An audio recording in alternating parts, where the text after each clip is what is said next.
മർക്കോസ് 5-ാം അധ്യായം. അവർ കടലിൻ്റെ അക്കരെ ഗദരദേശത്തെത്തി. പടകിൽ നിന്ന് ഇറങ്ങിയ ഉടനെ അശുദ്ധാത്മാവുള്ള ഒരു മനുഷ്യൻ കല്ലറകളിൽ നിന്ന് വന്ന് അവനെ എതിരേറ്റു. അവൻ്റെ പാർപ്പ് കല്ലറകളിൽ ആയിരുന്നു. ആർക്കും അവനെ ചങ്ങല കൊണ്ടുപോലും ബന്ധിച്ചുകൂടാഞ്ഞു. പലപ്പോഴും അവനെ വിലങ്ങും ചങ്ങലയും കൊണ്ട് ബന്ധിച്ചിട്ടും അവൻ ചങ്ങല വലിച്ചു പൊട്ടിച്ചും വിലങ്ങ് ഉരുമ്മി ഒടിച്ചും കളഞ്ഞു. ആർക്കും അവനെ അടക്കുവാൻ കഴിഞ്ഞില്ല. അവൻ രാവും പകലും കല്ലറകളിലും മലകളിലും ഇടവിടാതെ നിലവിളിച്ചും തന്നെത്താൻ കല്ലുകൊണ്ട് ചതച്ചും പോന്നു. അവൻ യേശുവിനെ ദൂരത്തുനിന്ന് കണ്ടിട്ട് ഓടിച്ചെന്ന് അവനെ നമസ്കരിച്ചു.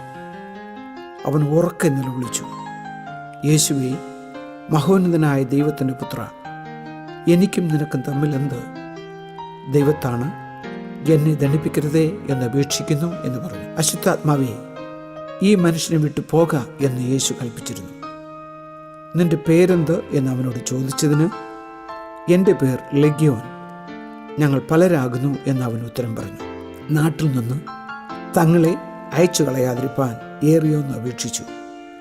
അവിടെ മലയരികെ ഒരു വലിയ പന്നിക്കൂട്ടം മേഞ്ഞുകൊണ്ടിരുന്നു. ആ പന്നുകളിൽ കടക്കേണ്ടതിന് ഞങ്ങളെ അയക്കണമെന്ന് അവർ അവനോട് അപേക്ഷിച്ചു. അവൻ അനുവാദം കൊടുത്തു. അശുദ്ധാത്മാക്കൾ പുറപ്പെട്ട് പന്നുകളിൽ കടന്നിട്ട് കൂട്ടം കടുംതൂക്കത്തോട് കടലിലേക്ക് പാഞ്ഞ് വീർപ്പ് മുട്ടിച്ചത്തു. അവ ഏകദേശം 2000 ആയിരുന്നു. പന്നികളെ മേയ്ക്കുന്നവർ ഓടിച്ചെന്ന് പട്ടണത്തിലും നാട്ടിലും അറിയിച്ചു. സംഭവിച്ചത് കാണുവാൻ പലരും പുറപ്പെട്ട് യേശുവിൻ്റെ അടുക്കൽ വന്നു. ലെഗ്യോനുണ്ടായിരുന്ന ഭൂതക്രിസ്തൻ വസ്ത്രം ധരിച്ചും സുബോധം പൂണ്ടും ഇരിക്കുന്നത് കണ്ട് ഭയപ്പെട്ടു. കണ്ടവർ ഭൂതക്രിസ്തന് സംഭവിച്ചതും പന്നികളുടെ കാര്യവും അവരോട് അറിയിച്ചു. അപ്പോൾ അവർ അവനോട് തങ്ങളുടെ അതിർ വിട്ടു പോകുവാൻ അപേക്ഷിച്ച് തുടങ്ങി. അവൻ പടക് ഏറുമ്പോൾ ഭൂതക്രിസ്തനായിരുന്നവൻ താനും കൂടെ പോരട്ടെ എന്ന് അവനോട് അപേക്ഷിച്ചു. യേശു അവനെ അനുവദിക്കാതെ, നിന്റെ വീട്ടിൽ നിനക്കുള്ളവരുടെ അടുക്കൽ ചെന്ന് കർത്താവ് നിനക്ക് ചെയ്തതൊക്കെയും നിന്നോട് കരുണ കാണിച്ചതും പ്രസ്താവിക്ക എന്ന് അവനോട് പറഞ്ഞു. അവൻ പോയി യേശു തനിക്ക് ചെയ്തതൊക്കെയും ദെക്കപ്പൊലി നാട്ടിൽ ഘോഷിച്ചു തുടങ്ങി. എല്ലാവരും ആശ്ചര്യപ്പെടുകയും ചെയ്തു. യേശു വീണ്ടും പടകിൽ കയറി ഇക്കരെ കടന്ന് കടലരികെ ഇരിക്കുമ്പോൾ വലിയ പുരുഷാരം അവൻ്റെ അടുക്കൽ വന്നുകൂടി. പള്ളിപ്രമാണികളിൽ യായിറോസ് എന്നു പേരുള്ള ഒരുത്തൻ വന്ന് അവനെ കണ്ട് കാൽക്കൽ വീണു.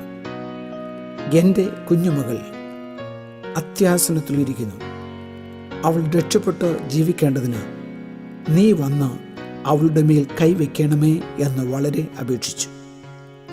അവൻ അവനോടുകൂടെ പോയി. വലിയ പുരുഷാരവും പിൻചെന്ന് അവനെ തിക്കിക്കൊണ്ടിരുന്നു. 12 സംവത്സരമായിട്ട് രക്തസ്രവമുള്ളവളായി പല വൈദ്യന്മാരാലും ഏറിയോന്ന് സഹിച്ച് തനിക്കുള്ളതൊക്കെയും ചെലവഴിച്ചിട്ടും ഒട്ടും ഭേദം വരാതെ ഏറ്റവും പരവശയായി തീർന്നിരുന്ന ഒരു സ്ത്രീ യേശുവിൻ്റെ വർത്തമാനം കേട്ട് അവൻ്റെ വസ്ത്രമെങ്കിലും തൊട്ടാൽ ഞാൻ രക്ഷപ്പെടുമെന്ന് പറഞ്ഞ് പുരുഷാരത്തിൽ കൂടി പുറകിൽ വന്ന് അവൻ്റെ വസ്ത്രം തൊട്ടു. ക്ഷണത്തിൽ അവളുടെ രക്തസ്രവം നിന്നു, ബാധ മാറി, താൻ സ്വസ്ഥയായി എന്ന് അവൾ ശരീരത്തിൽ അറിഞ്ഞു. ഉടനെ യേശു തങ്കിൽ നിന്ന് ശക്തി പുറപ്പെട്ടു എന്ന് ഉള്ളിൽ അറിഞ്ഞിട്ട് പുരുഷാരത്തിൽ തിരിഞ്ഞു. എൻ്റെ വസ്ത്രം തൊട്ടത് ആർ എന്ന് ചോദിച്ചു. ശിഷ്യന്മാർ അവനോട്, പുരുഷാരം നിന്നെ തിരക്കുന്നത് കണ്ടിട്ടും എന്നെ തൊട്ടത് ആർ എന്ന് ചോദിക്കുന്നുവോ എന്ന് പറഞ്ഞു. അവനോ അത് ചെയ്തവളെ കാണുവാൻ ചുറ്റുനോക്കി. സ്ത്രീ തനിക്ക് സംഭവിച്ചതറിഞ്ഞിട്ട് ഭയപ്പെട്ടും വിറച്ചും കൊണ്ട് വന്ന് അവൻ്റെ മുമ്പിൽ വീണ് വസ്തുത ഒക്കെയും അവനോട് പറഞ്ഞു. അവൻ അവളോട്, മകളെ, നിന്റെ വിശ്വാസം നിന്നെ രക്ഷിച്ചിരിക്കുന്നു, സമാധാനത്തോടെ പോയി ബാധ ഒഴിഞ്ഞ് സ്വസ്ഥയായിരിക്ക എന്ന് പറഞ്ഞു. ഇങ്ങനെ പറഞ്ഞുകൊണ്ടിരിക്കുമ്പോൾ തന്നെ പള്ളിപ്രമാണിയുടെ വീട്ടിൽ നിന്ന് ആൾ വന്നു. നിന്റെ മകൾ മരിച്ചുപോയി, ഗുരുവിനെ ഇനി അസഹ്യപ്പെടുത്തുന്നത് എന്തിന് എന്ന് പറഞ്ഞു. യേശു ആ വാക്ക് കാര്യമാക്കാതെ പള്ളിപ്രമാണിയോട്, ഭയപ്പെടേണ്ട, വിശ്വസിക്കുക മാത്രം ചെയ്യുക എന്ന് പറഞ്ഞു. പത്രോസും യാക്കോബും യാക്കോബിൻ്റെ സഹോദരനായ യോഹന്നാനും അല്ലാതെ മറ്റാരും തന്നോടുകൂടെ ചെല്ലുവാൻ സമ്മതിച്ചില്ല.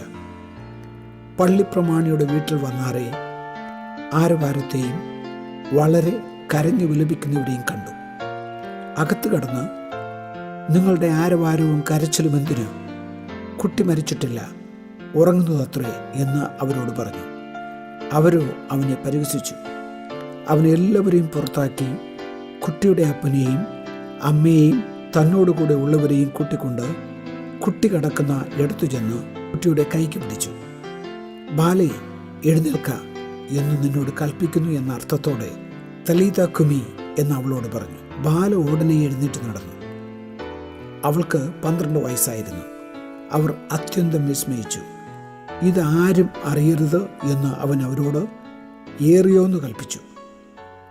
അവൾക്ക് ഭക്ഷിപ്പാൻ കൊടുക്കണമെന്നും പറഞ്ഞു.